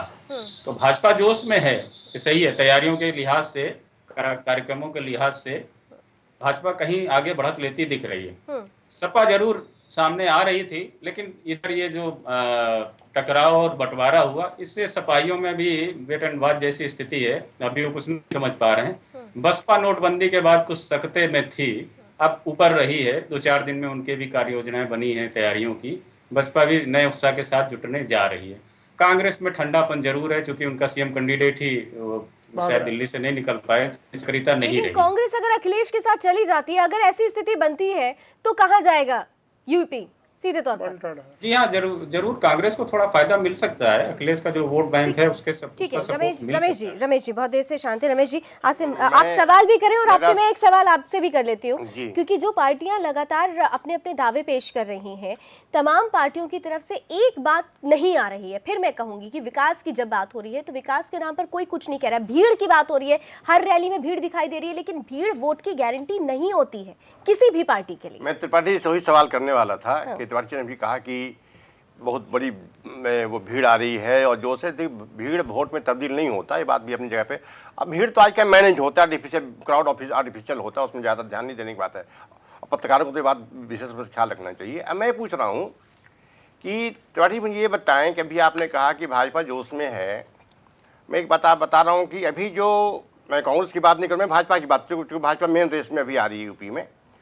अब देखिए कि भाजपा जो है, जो इतने लोग भाजपा में जो आए हैं दूसरे पार्टियों से निकल के, अगर भाजपा उनको टिकट नहीं देती है तो नुकसान, देती है तो भाजपा वही करेंगे जो दिल्ली में किए थे, जो दिल्ली में वही नुकसान यूपी में होगा इनको। दूसरी बात जो है, अभी स्थिति ये है कि भाजपा के पास वहाँ का लोकल नेता कोई नहीं है, जो हैं वो दागदार हैं, चाहे आदित्य जी हों या केशव जी हों या जो भी नेता है, मेरे पास कोई नेता इनके पास नहीं है यूपी में। आपत्ति आपके दागदार शब्द पर। दूसरी बात, ने दागदार हैं, बहुत दागदार है, कोई अच्छी छवि वाला नेता नहीं है जो अखिलेश के साथ बिल्कुल टक्कर दे सके छवि के फ्रंट पे। एक तो बात ये है। दूसरी बात ये है कि अभी भाजपा जो लोग आए हैं वापस, वो उनके नुकसान करने के लिए बैठे हैं। भाजपा भी चाहती है बाहरी को अगर दोगे टिकट तो हम काम नहीं करेंगे, बाहरी का टिकट नहीं दोगे तो हम नुकसान करेंगे। ठीक है, इसका जवाब अशोक जी फटाफट दे दीजिए। टिकट को लेकर भी सवाल है, फेस को लेकर भी है। एक मिनट लोभनी, मैं आपके सवाल का जवाब दे दूं। आपने कहा था कि जो विकास की बात है, विकास की बात सभी कर रहे हैं, ये विकास की बात करने जा रहे हैं, एक विकास वहां पे हो चुका है। तो इसी स्थिति में अभी तो जो सपा की बात है, सपा के परिवार में घमासान है, अभी क्या होगा, ऊंट किस करने बैठता करना जल्दीबाजी होगा। ठीक है अशोक जी, देखिए मेरा रमेश जी ने दो बातें कही, साफ तौर पर रमेश जी ये कहना है कि आप ये कह रहे हैं कि जो लोग बाहर से आ रहे हैं, देखिए भारतीय जनता पार्टी का कल्चर आपकी निगाह में होना चाहिए, समर्पित कार्यकर्ताओं की पार्टी है। पार्टी का निर्णय आने के बाद एक दिन दो दिन असंतोष हो सकता है, लेकिन सब मिलकर जुटकर, किराए के भाड़े के लोग नहीं है, मिलजुल कर पार्टी के प्रत्याशी जिसके पास कमल का फूल है उसको जिताने के लिए लग जाते हैं। तो पहली बात तो मेरी यह है कि ये जो कहना कि भाई कहीं वो आए हैं तो मरे और नहीं आए तो मरे, कुछ लोग लाए गए हैं तो ऐसे स्थानों पर लाए गए जितने क्या नाम जो है जिनकी जीतने की क्षमता मानी जा रही होगी।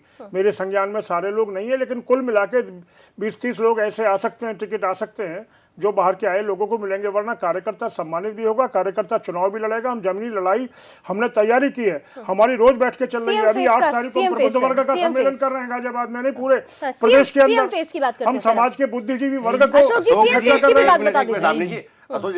जी जो आप एक मिनट दीजिए, अशोक जी जो कह रहे हैं बात सही था। वो पार्टी बिल्कुल अनुशासित भी थी और ईमानदार भी थी। नहीं है, मैं अनुशासित थी, ईमानदार थी, निष्ठाबद्ध था, सब कुछ था, निष्ठा। लेकिन जब से पार्टी की जो रूलिंग पार्टी बन गई है तो रूलिंग पार्टी कल्चर होती है जो रूलिंग पार्टी में कल्चर होती है। आपका कांग्रेसीकरण हो चुका है, जो कांग्रेस के आपका कांग्रेसीकरण हो चुका है। नहीं मैं नहीं कह रहा हूँ, मुझे आपकी बात का खंडन करने का मैं पॉइंट वाइज कर रहा हूँ। अधिकार तो है, लेकिन आपको जबरदस्ती दबाने का अधिकार नहीं है। मैं साफ तौर पर ये कहना चाहता हूँ, कांग्रेस का है, कांग्रेस में व्यक्तिवाद है, हमारे यहाँ खुला निर्णय है, सभी लोग मिलकर निर्णय करते हैं। हमारी स्थिति और कांग्रेस की स्थिति, कांग्रेस के नेता ये पता नहीं बोल क्या रहे हैं, कांग्रेस के पास नेता का अभाव है। व्यक्तिवाद और परिवारवाद से उठकर विकासवाद की बात कौन करेगा, ये महत्वपूर्ण है। एक छोटा सा ब्रेक और ले लेते हैं, क्योंकि बहुत महत्वपूर्ण बात है। व्यक्तिवाद और परिवारवाद की बात तो होती रही है, लेकिन विकासवाद की बात कौन करेगा, क्योंकि जनता विकासवाद से ही चलती है। एक छोटा सा ब्रेक लेते हैं, ब्रेक के बाद भी चर्चा जारी रखेंगे।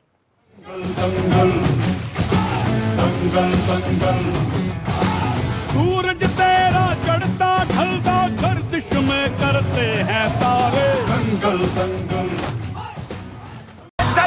तू न बजे डंका, लंदन हो या लंका, कुंजे रे चारों ओर। आपकी रहे अनुकंपा, न डर न ही शंका, नचेंगे हम जो। तो कुल मिलाकर चुनावी डंका बज चुका है, तमाम तरीके से बिसात बिछ चुकी है। लोगों को इंतजार है कि इस बार उनके लिए कौन आएगा सत्ता में। कहीं ऐसा ना हो कि उन्हें एक बार फिर से, जैसे आजकल एक गाना अभी मुझे कुछ पल पहले ही ब्रेक पर याद आया है कि हम थे जिनके सहारे वो रहे ना हमारे, कुछ ऐसे हालात ना बन जाए। इसलिए इस बार की पब्लिक बहुत समझदारी के साथ मैदान में उतरेगी और पूरे तरीके से अपने लिए भाग्य विधाता का चुनाव करेगी। इसीलिए सभी राजनीतिक पार्टियों के लिए 5 राज्यों के चुनाव महत्वपूर्ण है। किसी के लिए साख का सवाल है तो किसी के लिए विकासवाद और परिवारवाद का भी सवाल है। मेरे साथ लगातार मेहमान बने हुए हैं। एक बार फिर से मैं सभी का स्वागत करना चाहूंगी। अशोक गोयल जी बीजेपी से हैं, कांग्रेस से राजेश यादव जी हैं, political analyst doctor Ramesh Kumar ji हमारे साथ हैं और साथ ही साथ विजय त्रिपाठी जी भी हमारे साथ वरिष्ठ पत्रकार बने हुए हैं। आप चारों का भी फिर से बहुत बहुत स्वागत कर रही हूँ।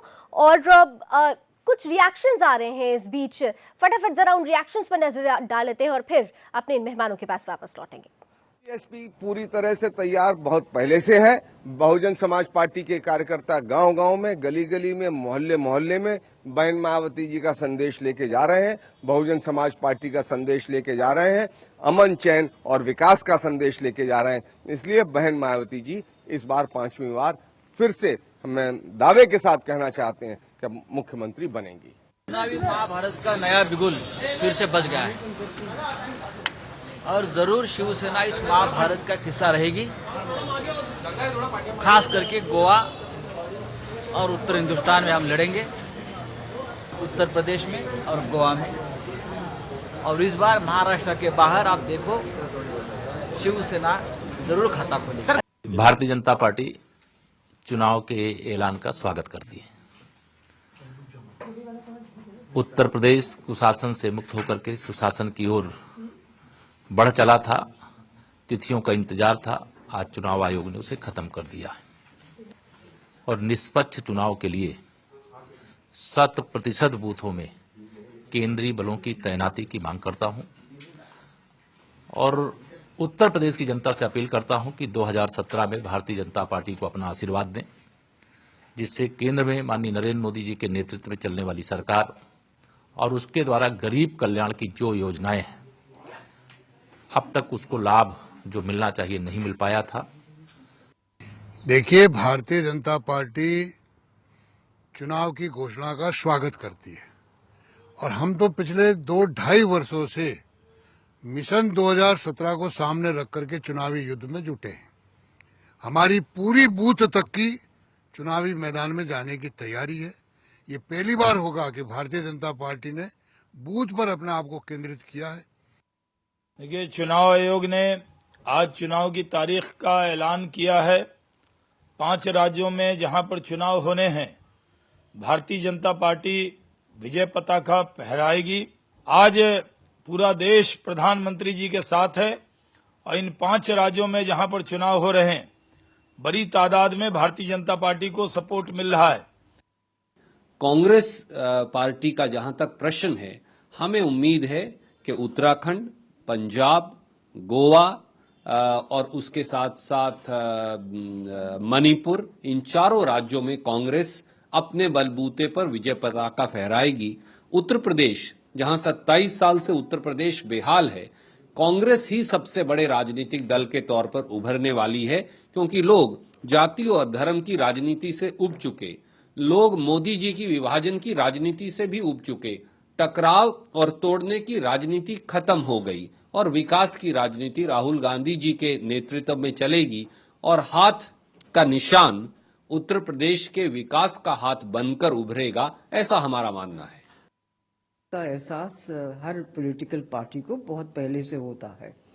अब ये अच्छा है कि तारीखें तय कर दी गई हैं, तो अब एक टाइम बाउंड प्रोग्राम्स करेंगे हम लोग और इस उम्मीद से लड़ाई लड़ेंगे कि हम लोग जीतेंगे।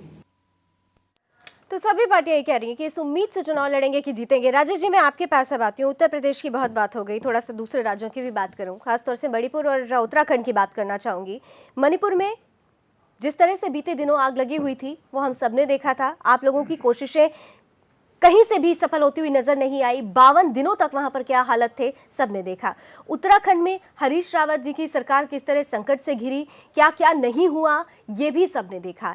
ऐसे हालात में गोवा में भी कुछ ऐसे ही हालात जब बीजेपी के पहले जब सरकार थी ऐसी हुई थी।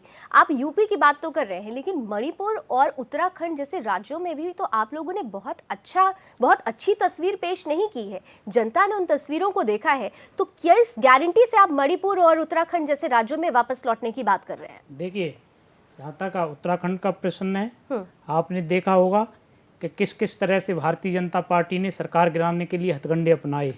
हमारे जो विधायक थे, जो मंत्री थे, उनको कैसे लालच दिया गया, कैसे उनको पर्सनल जो है प्राइवेट विमान से दिल्ली लाया गया, कैसे वहाँ ठहराई गई। सामने आई ना सर, हरीश रावत जी की भी तो सीडी आई बाहर। विजय किसकी हुई आप देखिए। हरीश रावत जी ने सीडी नहीं, जो ये पैसे लेके लेन देन दे के और जो दिल्ली ये गुड़गांव ठहराए गए थे लोग, आप देखिए पूरी दुनिया ने देखा था किस तरह से। उसके बाद कोर्ट से कैसी फटकार लगी इनको। अब देखिए जो लोग इनके साथ गए हैं मंत्री जिनने लालच दिया है वो इनका हंसना वैसे होने वाला है जैसे बिहार के मुख्यमंत्री का हुआ था। वहाँ भी इन्होंने लालच दिया था जो जनता दल ने बनाए थे और कहा कि हम आपका साथ देंगे। देखिए उन्होंने अपनी पार्टी खड़ी करके क्या मणिपुर में क्या हुआ? मणिपुर में मैं एक एक करके बता रहा हूँ, सब प्रदेशों पे आ रहा हूँ एक एक करके। आप देखिए और अब देखिए पंजाब में देखिए भ्रष्टाचार। पंजाब भी प्रदेश है, देख लीजिए ना आप। मणिपुर में हार रहे इसलिए मणिपुर में हार रहे, जीत रहे हैं हम। पंजाब में देखिए इनके भ्रष्टाचार इनके और ये सहयोगी दल हैं, साथ में साझे सरकार है, भ्रष्टाचार देखते रहे। वहाँ के लोगों को शराबी बना दिया, बच्चों को, स्टूडेंटों को। इनके मंत्री शराब माफिया वहाँ शराब बेच रहे हैं और शराब का धंधा कर रहे हैं। आप देखिए आपसे कुछ सवाल पूछ रही है। मणिपुर की बात की आप टाल गए, क्या मणिपुर में आप लोग हार रहे हैं? मणिपुर में हम नहीं हार रहे हैं। मैं मणिपुर में हम जीतेंगे, वहाँ भी हम चारों राज्यों में जीतेंगे। आप देख लेना 11 तारीख को आपके चैनल पर पता लग जाएगा चारों राज्यों में। अशोक जी काउंटर करें, फिर मैं रमेश जी और विजय जी के पास होंगे। अशोक जी काउंटर करें। देखिए ये सपने देखना, मुंगेरी लाल के हसीन सपने देखना सबके लिए जायज़ है। मैं पहले भी कह चुका हूँ जिस तरह की बातें ये कर रहे हैं वो कहीं ना कहीं यथार्थ से परे है। कांग्रेस पार्टी हमेशा से भ्रष्टाचार की जननी रही है, महंगाई की जननी रही है, देश के अंदर खुराफात की जननी रही है, तुष्टीकरण की जननी रही है, देश को बिगाड़ने का काम किया है। 10 सालों का कुशासन बड़ी मुश्किल से जनता ने एकदम जोश में आके 2014 में उखाड़ा और उसके बाद जनता जो है पूरी तरीके से भारतीय जनता पार्टी के प्रधानमंत्री माननीय नरेंद्र मोदी जी, देश के प्रधानमंत्री माननीय नरेंद्र मोदी जी के साथ इन्हें पता है सारी चीज़ों का। उत्तराखंड की स्थिति बिल्कुल साफ एंड क्लियर है। इन्हीं के कुछ लोगों ने वहाँ विधानसभा में मांग उठाई, मतदान की, मत विभाजन की, बहुत सारी चीजें हैं। ये सब छिपा के बात करते हैं। उत्तराखंड में तो आपकी भी हालत कहाँ पर है? जो पूर्व मुख्यमंत्री रहे हैं उनकी क्या हालात हुए हैं? उनकी जमीन किस तरीके से किसकी थी? मुझे बोलने दीजिए। नहीं अशोक जी, सवाल करना तो मेरा अधिकार है। उत्तराखंड में आपकी भी हालत कैसी है? आपने देखा कि पूर्व सीएम लोगों की क्या हालत हुई, जितने भी एक्ट फॉर्मर सीएम्स रहे हैं किस तरीके से उनकी कालीन खसकी थी। वो बीमार हो गए, घर में पड़ गए, कोई फेस अभी तक उत्तराखंड में नहीं है। दिखाई दे रहा है? हमारी पार्टी के सारे महत्वपूर्ण कार्यकर्ता सब लोग लगे हुए, चुनाव प्रचार में भी लगेंगे, पूरी तरीके से समर्पण भाव से लगे हुए हैं। मेरा साफ तौर पर ये मानना है, मैं ये कहना आपकी बात से सहमत नहीं हूँ। आप कह रहे हैं ठीक है, आप पत्रकारिता के आधार पर कह रहे हैं, मुझे कोई दिक्कत नहीं है, सबको हक है कहने का।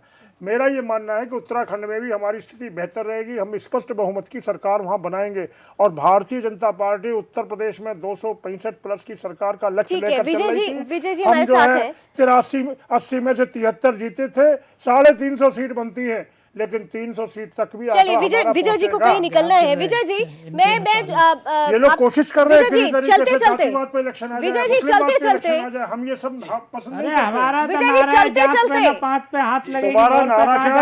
राजनीतिक चश्मे से नहीं, दुनिया जानती है, राजनीतिक चश्मे से नहीं, सामाजिक चश्मे से अगर देखा जाए इस चुनाव को 1947 से अब तक उत्तर प्रदेश ने देश को लूटने का काम किया है, सारे के सारे। ठीक है विजय जी, राजनीतिक चश्मे से नहीं, सामाजिक चश्मे से इस चुनाव को किस तरीके से देख रहे हैं आप? ठीक है, ठीक। राजेश जी, अशोक जी, एक मिनट। विजय जी, राजनीतिक चश्मे से नहीं, सामाजिक चश्मे से इस चुनाव को किस तरह से देखा जाए? तमाम पार्टियों को कहाँ रखा जाए? देखिए, सामाजिक अभी तक जो भी किसी के एजेंडे में सामाजिकता नहीं झलक रही है। एजेंडे में विकास है, जातिवाद है या सुशासन भ्रष्टाचार के मुद्दे हैं, तो भी बहुत क्लियर नहीं है सामाजिक दृष्टिकोण पार्टियों का। घोषणा पत्र आए तो शायद चीजें स्पष्ट हों। उत्तराखंड का प्रसंग चल रहा था तो पिछला एपिसोड हुआ है, उसमें देखा जाए तो दल में दोनों ही दल लगभग समान रूप से ही सन गए, चाहे कांग्रेस हो, भाजपा हो, हरीश रावत की अगुवाई वाली कांग्रेस हो या बाकी दूसरे लोग रहे हो, तोड़ फोड़ और सारी चीजें ऐसी हुई हैं कि उसमें सारे एक्सपोज हो गए, दोनों ही प्रमुख दल एक्सपोज हुए हैं उत्तराखंड के। ठीक है विजय जी, एक मिनट जरा सा। अखिलेश यादव जी इस वक्त अपने विकास को लेकर कुछ बयान दे रहे हैं, फटाफट एक नजर उस पर डाल लेते हैं। और मैं ये कहता हूँ कि उत्तर प्रदेश की जनता चाहती है कि सत्ता में वो लोग आए जो उत्तर प्रदेश को आगे ले जाना चाहते हैं खुशहाली और तरक्की के लिए। कम से कम ये भरोसा जनता के मन में, जनता के कम से कम मस्तिष्क में, और उत्तर प्रदेश की जनता जानती है कि समाजवादी और इस सरकार में सबसे ज्यादा काम हुआ है। आज हम काम बता रहे हैं। हम तो कहते हैं कि विरोधी पार्टी के लोग कम से कम अपना काम तो बताएं। लोकतंत्र में कम से कम आकलन होता है, और अगर आकलन करेगी जनता तो समाजवादियों को दोबारा सत्ता में पहुंचाने का काम करेगी। चलिए, विजय जी को निकलना है, इसलिए मैं लास्ट कमेंट उनका ले लेती हूँ। आपने अखिलेश जी को सुना, विजय जी कह रहे हैं हमने बहुत काम किया। आप उत्तर प्रदेश से हमारे साथ जुड़े हैं, आपने क्या वो काम देखा? हाँ, पिछले 1 साल के दौरान अखिलेश यादव के एजेंडे पर पूरी तरह से विकास का एजेंडा रहा है। कुछ हालांकि काम जल्दबाजी में शुरू किए गए, कुछ आधे अधूरे भी हैं, लेकिन विकास 1 से 10 तक एजेंडे में विकास ही रहा है। Law and order sir, law and order की स्थिति इधर कंट्रोल में दिखी है जरूर। शुरुआती दौर में ये इशू था, एक बहुत बड़ा मुद्दा था, लेकिन इसे पिछले कुछ समय में लॉ एंड ऑर्डर काफी कंट्रोल में दिखा है। सामाजिक सुरक्षा की कुछ योजनाएं ऐसी लॉन्च की गई हैं कि हर वर्ग के लोगों को जोड़ने की एक कोशिश हुई है। तो एक जो सपा का पारंपरिक खोल था उससे निकल के थोड़ा विकास और इन सब चीजों पर इस सरकार की काम कुछ दिखे हैं। प्रायोरिटी पर अशोक जी बीजेपी से कुछ कहना चाह रहे हैं, जरा सुन लीजिए फटाफट। आप वरिष्ठ पत्रकार हैं और बहुत निष्पक्ष भाव से अपनी बात रखने के प्रयास कर रहे हैं। मैं ये कहना चाहूँगा कि उत्तर प्रदेश में वर्तमान दौर में प्रत्येक जगह, प्रत्येक चौराहे पर जहाँ ट्रक निकलते हैं, वहाँ कहीं भी नाके पर किसी भी जगह अधिकारियों के द्वारा लूट खसोट का जो वातावरण पूरे उत्तर प्रदेश में ऊपर के नाम पर बना, उसके लिए जिम्मेवार के प्रदेश की वर्तमान यही सरकार है। जिस तरीके से मथुरा में जो है जमीन लूटी गई रामवृक्ष यादव के जरिए, उसमें यही सरकार जिम्मेवार है। जिस तरीके से मुजफ्फरनगर में घटनाएं घटी, उसमें कहीं ना कहीं एक ही चश्मे से देखा गया, उसके लिए ये सरकार जिम्मेवार है, जिसका नाम अखिलेश यादव की सरकार है। और कहीं ना कहीं जो है, अगर माँ बेटी का बलात्कार होता है और पूरे प्रदेश भर में बलात्कार की घटनाएं घटती हैं, रेप तंत्र का माहौल उत्तर प्रदेश में बनता है, तो उसके लिए यही सरकार के दौरान अपनी बात रखी है। बहुत पीछे में नहीं गया हूँ, 1 साल के दौरान पूछा गया। चलिए विजय जी, बहुत बहुत शुक्रिया, हमारे साथ आपने वक्त दिया, बहुत बहुत शुक्रिया हमारे साथ जुड़ने के लिए। बहरहाल हम आगे बढ़ते हैं। और रमेश जी, जिस तरीके से अब आरोप लग रहे हैं उत्तर प्रदेश में, बार बार कहूंगी कि उत्तर प्रदेश तो बहुत बड़ा राज्य है। दरअसल ये चुनाव असल में अगर कहीं कोई लाइमलाइट में रहेगा कोई राज्य तो उत्तर प्रदेश ही रहेगा। लेकिन गोवा की अब हम बात करते हैं, और मेरे स्क्रीन के सामने गोवा आ भी गया है। गोवा में अगर देखें, रमेश जी पहले आपके पास आऊंगी, फिर मैं अशोक जी से बहुत महत्वपूर्ण सवाल करूंगी। गोवा में हम बीते दिनों से देख रहे हैं कि जो वर्तमान मुख्यमंत्री हैं उनको लेकर उनके ही गठबंधन की जो छोटी छोटी पार्टियां हैं वो सवाल खड़ी करने लगी हैं। एमजीपी की तरफ से कह रहे हैं, वो कह रहे हैं कि ये काम सही से नहीं कर पा रहे हैं। तो बीजेपी के लिए एक बड़ी चुनौती। ये गोवा की सबसे बड़ी समस्या क्या है, वहाँ एक बहुत बड़े जायंट बरगद वृक्ष है वहाँ पे, मनोहर पर्रिकर जी। तो मनोहर पर्रिकर जी उसी तरह से कंट्रोल कर रहे हैं गोवा गवर्नमेंट को जैसे कि मोदी जी उसको करते गुजरात गवर्नमेंट को। तो जो ये पर्रिकर जी का फैक्टर है, पर्रिकर जी का फैक्टर लेके गोवा गवर्नमेंट ठीक से काम करती नहीं है। नतीजा की जो असंतुष्ट जो साथी हैं वो नाराज हो गए हैं। और गोवा में एंटी कमेंसी है। मैं आपको बता दूं, गोवा में गवर्नमेंट एंटी कमेंसी में आएगी, हारेंगे और गवर्नमेंट तो कांग्रेस की बने और आप भी अपना खाता खोलेगा वहाँ पे। आम आदमी पार्टी तो वहां इन्वॉल्व हो रहा है, लेकिन उन्होंने जिस सीएम फेस को सामने रखा है उसको लेकर ही अभी सवाल उठने लगा है। एल्विस गोम्स को लेकर कितना सवाल उठा, कितना बवाल हुआ, हमने देखा। गोवा एक वो छोटा सा स्टेट है और वहाँ पे मैं बताऊँ, वहाँ पे भ्रष्टाचार को ज्यादा तवज्जो लोग देते नहीं। ठीक है अशोक जी, मैं इससे आपका जवाब चाहूंगी। They go for change in Goa. ठीक है, चेंज आने वाला है और आम आदमी पार्टी आपके लिए बड़ी चुनौती है। नहीं, आम आदमी बहुत बड़ी, आम आदमी पार्टी का भी खाता खुलेगा। और देखिए एक भी बोल दूं, अभी आपने एक बाइट दिखाया था राउत साहब का। ये शिवसेना जहाँ जहाँ जाएगी, जिस जिस प्रदेश में जाएगी, वहाँ ये वोट जो है बीजेपी का ही तो काटेगी। ठीक है अशोक जी, जवाब दे दें। गोवा में जा रही है वो। गोवा की बात करेंगे हम अशोक जी। गोवा में जा रही है वो। गोवा के संबंध में अभी मेरे मित्र माननीय रमेश कुमार जी ने बहुत सारी बातें कही हैं। जहां सरकार होती है वहीं हो सकता है कि थोड़ा बहुत जो है कहीं ऐसा स्वर भी उभरता हो कि जो सरकार के विरोध में हो, लेकिन जब भी चुनाव आते हैं, माहौल जब बनता है धीरे धीरे जिस तरीके से भारतीय जनता पार्टी के, मैं फिर वही बात कह रहा हूँ, गोवा के मुख्यमंत्री जो रहे, सादगी के प्रतीक रहे मनोहर पर्रिकर जी, आज देश भर में देश की रक्षा का काम संभाले हुए हैं।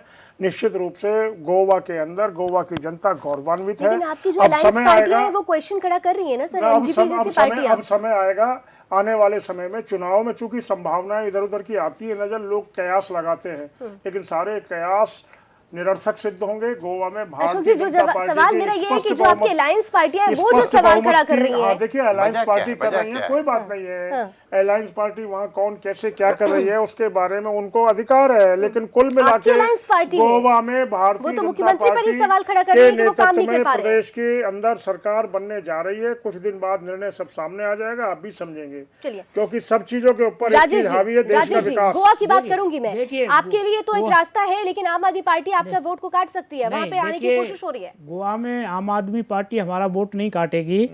और जिस तरह से पारकर और श्री पदनायक जी में जिस तरह से वहाँ हो रहा है कि मैं इनके कैंडिडेट को हराऊंगा, ये और वो कहते हैं कि मैं इसके कैंडिडेट को हराऊंगा, तो हमारा काम इस तो भ्रम को भारतीय मत जनता पालिए। पार्टी खुद ही कर रही है गोवा में। हमें जरूरत नहीं है ज़्यादा वहाँ चिंता होने की, ये काम ये खुद ही लोग कर रहे हैं, वहाँ जीतेगा हमारा। अब जहाँ तक अशोक जी ने अभी कहा कि वो बलात्कार का और वो रंगदारी जो ट्रक से ले रहे हैं, ठीक है, देखिए जाट आरक्षण में हरियाणा में क्या हाल हुआ आपने सबने देखा होगा। ठीक है, माताएं बहनों को कैसे उठा उठा खेतों में ले गए, सब हाथ देखा होगा। फिर उत्तर इन्हें प्रदेश अपने में राज्य चले का गए अपने राज्य का कहीं और नजर उसके नहीं आता। पीछे ये भी देखा गया कि कांग्रेस के पूर्व पूर्व मुझे बोलने दीजिए, कांग्रेस के पूर्व मुख्यमंत्री का कोई एक व्यक्ति भड़काते हुए पकड़ा गया। आप बोल रहे होते हैं कि मैं चुप रहता हूँ, धीरज से। चलिए पीयूष पंत जी वरिष्ठ पत्रकार एक और हमारे साथ जुड़ रहे हैं, उनकी राय भी ले लेते हैं। ठीक है अशोक जी, राजेश जी एक मिनट। अशोक जी, राजेश जी एक मिनट। पीयूष पंत जी, इलेक्शंस की डेट्स का ऐलान हो चुका है, आपकी नजर में ये इलेक्शंस कितने खास होने वाले हैं? ठीक है अशोक जी, राजेश जी एक मिनट, पीयूष पंत जी को सुनिए। पीयूष जी, आपकी नजर में इस बार के इलेक्शंस किस तरीके से आप ले रहे हैं, कितने खास होने वाले हैं और किस पार्टी का सूरज इस बार इन 5 राज्यों में उद्भव होता हुआ दिखाई दे रहा है? नहीं देखिए, क्योंकि निश्चित रूप से इस समय जो है कि काफी 5 राज्यों में, क्योंकि भाजपा पूरी कोशिश कर रही है सत्ता में आने के लिए, और नोटबंदी का जो मामला अभी हुआ है वो भी कहीं न कहीं जो है प्रभावित करेगा इन चुनावों को। लेकिन अभी जल्दबाजी होगी ये कहना कि कौन पार्टी आगे होगी या किसको बढ़त मिलेगी। लेकिन मुझे लगता है कि खासकर भाजपा और कांग्रेस और पंजाब में आम आदमी पार्टी पूरी पुरजोर कोशिश में लगी हुई है कि वहां पे सत्ता पे वो कब्जा करें। क्या इस बार देखा जाए कि जो क्षेत्रीय पार्टियां जिनका इन राज्यों पर दबदबा रहा है वो इस बार साइडलाइन होंगी और ये नेशनल पार्टी सीधे तौर पर आगे आएंगी? क्योंकि उत्तर प्रदेश में जो चल रहा है हम आप सब देख रहे हैं। देखिए, हाँ, अगर उत्तर प्रदेश का मामला देखें तो हम कम से कम ये कि उत्तर प्रदेश में अभी तक जो है बहुत समय से, लगभग आप देखिए कि 25-26 साल जो है ज्यादातर जो है तो कोलिशन की सरकारें रही हैं, या फिर रीजनल, उसमें भी रीजनल पार्टीज है भी रही हैं पूरी की तरीके से। और निश्चित रूप से चूंकि अब जिस तरह समाजवादी, उत्तर प्रदेश में समाजवादी पार्टी में जिस तरह से एक आपसी कलह चल रही है और टूटन के कगार पे वो खड़ी दिखाई दे रही है, तो उसका खामियाजा उसे भुगतना पड़ेगा। और हो सकता है कि उसकी जगह लोग ये कोशिश करें कि भाई अब बहुत हो गया क्षेत्रीय दलों से, अब हम मुक्ता चुके हैं। सीधी फाइट किस में देख रहे हैं सर? सीधी फाइट किस में देख रहे हैं? पीयूष जी, सीधी फाइट किस में देख रहे हैं? पीयूष जी, सीधी फाइट किस में देख रहे हैं अगर उत्तर प्रदेश की बात करूं तो? जी, सीधी अगर फाइट, स्ट्रेट फाइट किस दल के बीच में आप देख रहे हैं उत्तर प्रदेश की अगर बात करूं तो? कोई कहीं है, सीधे सबकी फाइट भाजपा से। अभी तो जो मुझे लगता है कि समाजवादी पार्टी और बहुजन समाजवादी पार्टी के बीच में ही जो है लड़ाई दिखाई दे रही है। बीजेपी को आप बीजेपी को साइडलाइन कर रहे हैं? पार्टी को उत्तर प्रदेश में बहुत भुगतना पड़ेगा। आप बीजेपी को साइडलाइन कर रहे हैं पीयूष जी? इसलिए कर रहा हूँ कि नोटबंदी के असर बहुत तगड़े हुए हैं उत्तर प्रदेश में, और खासकर वहाँ किसान और मजदूर और कांग्रेस छोटा व्यापारी है वो बहुत ही प्रभावित हुआ है। कांग्रेस को कहाँ देख रहे हैं आप? इसका खामियाजा भुगतना पड़ेगा भारतीय जनता पार्टी को उत्तर प्रदेश में। कांग्रेस को कहाँ देख रहे हैं आप? और दलित वोट भी उनके हाथ से छिटक चुके हैं, वो भी उनको नहीं मिलेंगे। पीयूष जी, कांग्रेस को कहाँ देख रहे हैं आप? देखिए, कांग्रेस कोशिश कर रही है। कांग्रेस कम से कम खबर में आई, जो कहीं भी नहीं खड़ी थी। उसकी जब राहुल गांधी निकले थे वहां पे किसान यात्रा में किसानों के लिए बातचीत करने, तो एक बार खबर में आई थी। लेकिन जो अभी जो घटनाक्रम हुए हैं उसमें कुछ दिखाई नहीं दे रहा है कि कांग्रेस कहाँ होगी। लेकिन मुझे लगता है कि कांग्रेस की स्थिति बेहतर होने की स्थिति मुझे दिखाई दे रही है। चलिए, बहुत बहुत शुक्रिया पीयूष जी अपने एनालिसिस के लिए, अपनी राय हमारे बीच रखने के लिए। राजेश जी, आपसे बहुत महत्वपूर्ण सवाल करने वाली हूँ। कांग्रेस, बहुत जल्दी हो रहा है कि कांग्रेस नजर नहीं आ रही है यूपी में, लेकिन पंजाब में आप कोशिशें कर रहे हैं, आप गोवा में कोशिश कर रहे हैं, लेकिन पंजाब और गोवा में आपके लिए आप भी खड़ी हुई है। आपको नहीं लगता कि चुनौती हर जगह आपके साथ खड़ी है? देखिए, गोवा में, पंजाब में और पूरे देश ने केजरीवाल जी को, भारतीय जनता पार्टी को अच्छी भली बात जान चुका है देश, पूरा देश, कहने के किसान लोग जान चुके हैं। इन्होंने आते ही किसान के खाद के रेट 100 रुपये बढ़ा दिए और जैसे ब्लैकिंग हुई खाद की 150 रुपये और 200 रुपये तक कट्टा ब्लैकिंग में बिका तो पूरा किसान वर्ग जानता है। और नोटबंदी के बाद इस समय जो किसान परेशान हैं, विचलित हैं, जिन्होंने खाद नहीं मिली, जिन्होंने कर्जा लिया, 2-3 बार सिंचाई करवाई और उसके बाद खेत भरे, तो जितना उसको काटेंगे फसल का उतना ही उन्हें मिलेगा, कोई लाभ किसान को होगा नहीं। तो वो किसान लोग बहुत इनसे नाराज़ हैं। और जिस तरह से मोदी साहब ने कहा कि किसान के अनाज का 50% मूल्य जो है मैं बढ़ा दूंगा सत्ता में आने के बाद, 3 साल हो गए बढ़ाए नहीं। और अभी जो बढ़ाया मूल्य, जो अभी रेट जो बढ़ाए हैं, वो देखिए वो व्यापारी लोगों को फ़ायदा होगा, किसान भाव भी बर्बाद हो गया। क्योंकि इस समय किसान जो है बीज के लिए जो गेहूं और भी चीजें खरीद रहा है, तो देखिए सब लोग अशोक जी शॉर्ट में जवाब दे दें वाले अब समाप्त करना है। चलते चलते रमेश जी का लास्ट कमेंट भी लेना है। लोग कहाँ करेंगे, अशोक जी काउंटर करें। आप किसान की बात कर रहे हैं लगातार। देखिए, किसानों के लिए जो कुछ भी भारतीय जनता पार्टी कर सकती थी किया है। और किसान की खाद की जहाँ तक बातें, खाद पर बहुत ब्लैक होता था, काला बाजारी होती थी। किसान की खाद को जो है कहीं ना कहीं कलर्ड करके बाजार में मार्केट में लाने की, ताकि काला बाजारियों पर अंकुश लग सके और किसान को खाद उपलब्ध हो सके। केवल और केवल भारतीय जनता पार्टी की गवर्नमेंट ने, केंद्र सरकार ने चलते चलते रमेश जी, इनका कहना, झूठ बोलना, इसके लिए तो कोई हमारे ऊपर तो कोई दबाव इस बात का है नहीं। ये खुश हो लें झूठ बोल के। कौन सच्चा कौन झूठा इसका फैसला भी जनता करेगी। रमेश जी चलते चलते बहुत महत्वपूर्ण सवाल, नोटबंदी इस बार का सबसे बड़ा एक बड़ा महत्वपूर्ण मुद्दा रहा है। लेकिन नोटबंदी के दौरान भी हमने देखा कि जनता ने ये कहा था कि दिक्कतें हो रही हैं, फिर भी हम खुश हैं इस फैसले से। तो वो दिक्कत साइडलाइन करके क्या सीधे तौर पर जनता देगी बीजेपी का साथ? लावनी, मैं अब सीधा आरोप पे आप लोगों पर लगाऊंगा, मीडिया वालों पे। इसलिए मीडिया पे आरोप ना लगाएं, क्योंकि हम वही दिखाते हैं जो दिखता है। यूपी में नहीं, अमेरिका में एक घटना हुई, ट्रंप की विजय, मीडिया हिलरी क्लिंटन की के गाता रहा और जीत गया ट्रंप। ठीक है, तो पोस्ट ट्रूथ का जमाना है, इसमें जो जितना झूठ बोलेगा लोग देख रहे हैं, ट्रंप ने जो जितना झूठ बोलता वो उतना आगे निकलता है। और आज के जमाना में मोदी जी भी पोस्ट ट्रूथ आइकन माने जाते हैं। बड़ी सीरियस बात। चलिए, यहाँ पर भी वही बात आ गई, कौन सच्चा कौन झूठा। नोटबंदी की बात मैं बता दूं आपको, जहां तक के भाजपा कभी किसान की पार्टी रही नहीं है। दूसरी बात की जो व्यापारी हैं नोटबंदी से लेकर बहुत इफेक्टेड हुए हैं, तो भाजपा दिक्कत हो सकती है, उसको संभालने के बाद संभाल सकती है। लेकिन इम्पैक्ट क्या होगा, ये इम्पैक्ट 5 राज्यों के चुनाव के नतीजे बता देंगे। और इस इम्पैक्ट के लिए 11 मार्च तक हम इंतजार जरूर करेंगे। थोड़ा सा जल्दबाजी जरूर है, लेकिन इम्पैक्ट की चाबी जनता के पास है, ये पब्लिक है, सब जानती है, और उनके दिल की आवाज भी हम सुनने की कोशिश करते रहेंगे। बहरहाल बहुत बहुत शुक्रिया आप सभी मेहमानों का हमारे साथ लगातार बने रहने के लिए, अपनी अपनी बातें रखने के लिए। फिलहाल इस बुलेटिन को यहीं खत्म कर रहे हैं, लेकिन देश दुनिया की तमाम खबरों के लिए आप जुड़े रहिए सुदर्शन न्यूज के साथ। जय।